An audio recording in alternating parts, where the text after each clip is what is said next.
The 1995 Mr. Olympia contest was an IFBB professional bodybuilding competition held on September 10, 1995, at the Atlanta Civic Center in Atlanta, Georgia. Dorian Yates won his fourth consecutive Mr. Olympia title. The total prize money awarded was $275,000. $190,000 Dorian Yates. $250,000 Kevin Levrone. $330,000 Nasser El Sonbaty. $425,000 Sean Ray. $515,000 Vince Taylor. $612,000 Chris Cormier. $78,000 Mike Francois.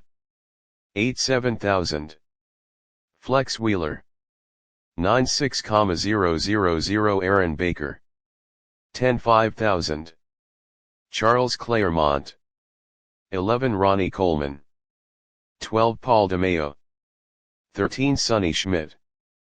$14,000 Ian Harrison. $15,000 Dorian Charles. $15,000 Pavel Jablonski. Mr. Olympia 1994. 1994 was the year everyone chased the already two times Mr. Olympia Dorian Yates. If in 1993 the mass that Dorian came in with was a surprise to all, by 1994 everyone knew what they had to fight against, and they all did their best to surpass him, come contest time. For the 1994 Mr. Olympia Dorian came in even bigger, making everybody wonder how is it possible for him to get bigger year after year. Even though his left bicep had torn 6 weeks prior to the contest, he made no attempt to hide it. He powered on regardless of the small atrophy that was visible. This year, his routine was more refined, introducing some new poses. He walked around confident, like he owned the stage. He had owned it the previous 2 years, and he was confident he would again this time. The prejudging left only 2 people in the final, Dorian Yates and Sean Ray. They were 2 completely different types of bodybuilders, both excellent in their own way, with Sean Ray arguably at his peak. On the one hand, you had the mass thickness and density of Dorian Yates, on the other you had the shape symmetry and aesthetics of Sean Ray. In the front lat spread, nobody could hold a candle to Dorian, not even Levrone, who matched him in height. Even though Levrone had big shoulders, Dorian outclassed him in mass. Front double biceps was a tough round especially because of Dorian's injury, but the side chest was definitely Dorian's, dwarfing Sean in size and fullness and even in lower body conditioning. Yates was more conditioned and Sean was a little more diluted.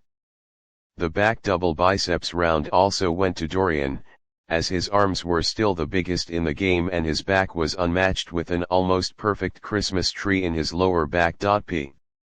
Rear double lats pose also went to Dorian, the only challenger being Levrone who had reasonable width, but not nearly enough thickness to match the champion. In the side triceps pose, even though Ray had great definition, he just looked small in comparison to Yates, which was one of the all-time best to hit this pose. The ab and thigh round was probably where Ray shined the most, as his smaller thigh was well conditioned and the muscles were well separated, symmetrical, and aesthetic. But even in this department, the level of mass, thickness, and fullness in the ABS Dorian was able to achieve was unforgettable. After the rounds were judged, Dorian came up on top, securing his 3rd consecutive win. Sean Ray came 2nd and Levrone 3rd, which left him visibly disappointed. Dorian Yates going toe-to-toe with Sean Ray for the title of Mr. Olympia 1994. A lot of people were surprised Dorian was still able to win with an injury, and quite a few thought he might not be able to come back next year. They would be wrong. Mr. Olympia 1995.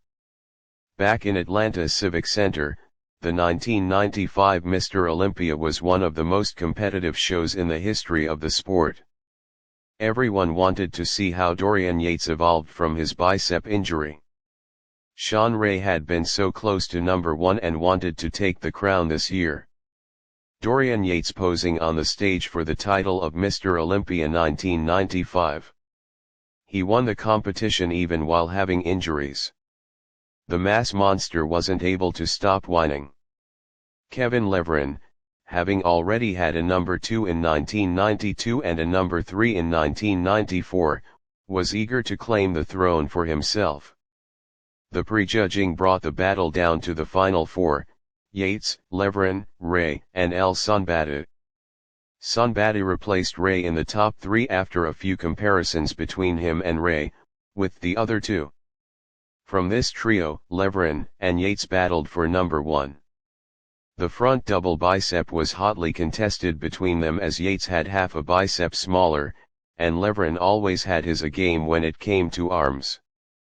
The front lat spread was hands down won by Dorian. Nobody even got close to his massive lats. His chest looked good as well, while his upper body looked like he was born to stand this way. The side chest pose was again a really close one, Dorian's rock-solid conditioning and detailing giving him the edge. The back double bicep made Dorian shine and he managed to hide his torn bicep surprisingly well. With a thick wide back and a strong lower body, he took this round too. The shadow also used glutamine in order to speed up the process of recuperation. This being one of the main motives why the glutamine is highly recommended by Dorian. It is said Mr. Olympias are won from the back, and in this department Yates was unmatched, taking the rear lat spread round 2. Dorian's biggest advantage was his back, especially the lat spread which could have won Mr. Olympia alone. The side triceps round was again tight, as Levrone's arm size went against the conditioning, detail, and perfect pose of Dorian, which took the round by a narrow margin. The ab and thigh pose put Levrone's slimmer waist against Dorian's stronger, more developed muscular abdomen, the judges preferring the latter. All in all, the shadow triumphed once again, to take home his 4th Mr. Olympia. Now everybody was beginning to ask themselves if Dorian was going for the record. The 1995 reunion, from left, Larry Scott 1965-66, Sergio Oliva 1967-69, Arnold Schwarzenegger 1970-75 and 1980, Joe Weider, Franco Columbia 1976 and 1981, Frank Zane 1977-79, Chris Dickerson 1982, Samir Banout 1983, Lee Haney 1984-1991 and Dorian Yates 1992-1997. The 50th Mr. Olympia is just a week or so away, which prompts thoughts of reflecting on the contest's past and progression. I have been privileged to have attended every Mr. Olympia since 1982, apart from 1989 and 2013. And if I had to pick one golden moment from all those Olympias, in fact from any bodybuilding contest I've seen, I would have to choose the night of the 1995 Mr. Olympia, when for the first time ever all 9 Mr. Olympia who had won the title up to that time appeared on stage together. The reunion was staged to celebrate 30 years of the Mr. Olympia contests. Such a Sando Jamboree had never happened before, hasn't happened since, and never will.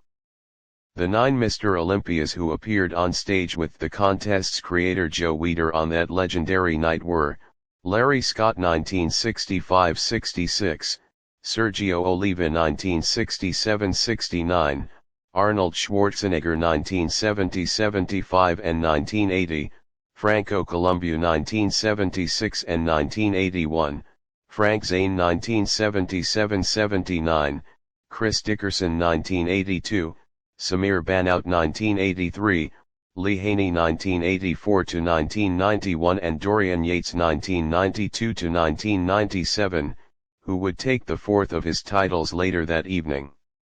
Last action hero Arnold. The last gasp cliffhanger type preamble to Arnold Schwarzenegger's inclusion in the special Mr. Olympia presentation was like something out of it, well, an Arnold Schwarzenegger mega-action movie. Arnold makes Joe and Sergio laugh. Several weeks prior to the event, with all other 8 Mr. Olympias already booked, Arnold indicated that he would do his very best to be there for the ceremony planned for Saturday, September 9, during the evening finals being staged at Atlanta's Civic Center. However, he cautioned that he was due to attend wardrobe fittings in New York for his next movie project, The Eraser, that very day. That Saturday morning the timetable was looking good that he would get to the show well before the evening finals began at 8:00 p.m., but as the day went on the fittings were taking longer than first thought and his ETA kept on being put back. To make the 8:00 p.m. finals he would have to leave New York at 6:00 p.m., but that time came and went.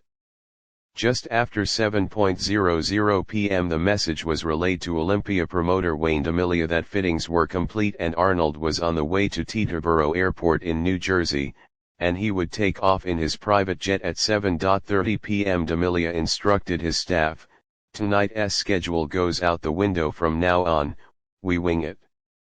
The evening finals duly began at 8 o'clock and an hour or so later Arnold landed in Atlanta and was whisked by limo to the theater arriving just after 9:30 p.m. D'Amelia presented Arnold with variations on how the presentation could be handled. Does he want to be introduced on his own? Does he want to appear last? The movie star replied, "Why don't we all just stand there in the order that we won the title and then raise the curtain so the crowd can see us all lined up at once? I don't want to be presented as someone special. I have no ego in this. I'm just one of the 9. At 10:00 p.m. the curtain rose and as the audience realized that all 9 Mr. Olympias were on stage with Joe Weider, they respond with a thunderous emotional standing ovation, the like of which I've never heard or seen at a bodybuilding event. The 5,000 in attendance watched spellbound as Joe Weider, in chronological order, spoke to each of the Mr. Olympias as they swapped anecdotes. Lee Haney watches as Joe Weider and Dorian Yates hug. As the ceremony proceeds, D'Amelia whispered to me, "We will never duplicate this moment again." He spoke the truth. All reigning Mr. Olympias never got together on stage again. There were occasions when several of them would gather but never again did all reigning Mr. Olympias at any point in time repeat that 1995 golden moment with the contest's creator Joe Weider. And we will never ever see all Mr. Olympias with Joe again due to Joe's passing in 2013, Sergio Oliva's in 2012 and Larry Scott's earlier this year.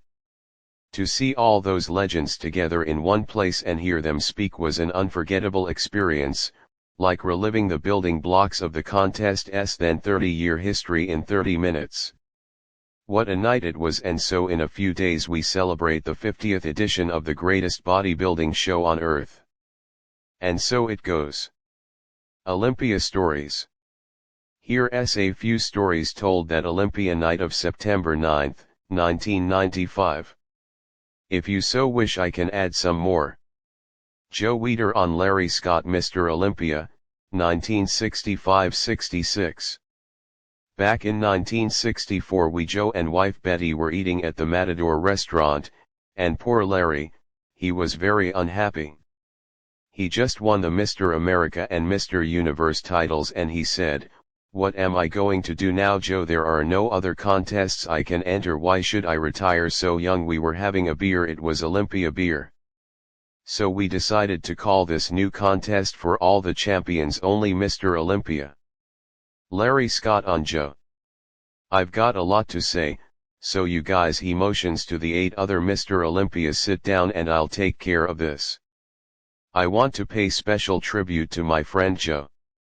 I would not be even known in this industry if Joe hadn't continued put my face in the magazines, supported me and helped me in advertising." Joe Weider on Sergio Oliva Mr. Olympia, 1967-69. One day we met in Chicago and I invited him to a very sophisticated restaurant where you had to wear a shirt and tie. Sure enough, Sergio came in wearing his tank top with all his medals. I thought they were going to throw us out. But when they looked at him the place went quiet and they just turned and stared at him. Sergio was the most wonderful, fabulous sight you could imagine when he was in shape. Sergio on Joe. I won't say much. Joe already said it all. I thank you for being here. I appreciate it. God bless you all. Here's Arnold. Arnold Schwarzenegger, Mr. Olympia 1970, 75 and 1980. This is so emotional he breaks into mock tears. It was 1968 when I received the phone call from Joe Weider when I was in Germany. Joe said he mimics Joe Weider's voice. Arnold, I wanna make you a champion, I'm gonna give you all my protein, and put you on all my covers all over the world. What ya say, I said. Joe, you got it, I'm coming. All jokes aside, you Joe are the one who brought me to this country, you were the one who gave us all the inspiration, you are the one who created this great title.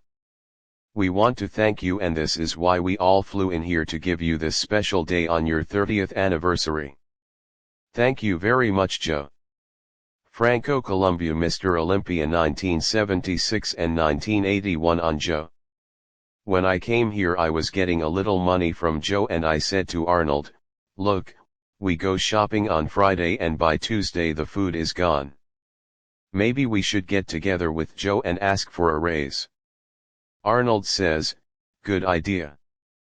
But first, to impress Joe you have to deadlift 700 pounds. I said, I just killed myself training to win the Mr. Universe. We go to Venice Beach and I deadlift 700 pounds for 2 reps, and Joe walks away like he was pissed off. I get home, cook steaks, and put the wine out and I say to Arnold, ask for the raise now. Arnold says, give him more wine, give him more wine. Finally, when Arnold started to open his mouth, Joe could read what he's up to and he says, Simon Franco is a lazy bastard. Joe Weider shakes his head in disbelief. He should have lifted 800 pounds and forget all this monkey business. We got a little raise, about 1%.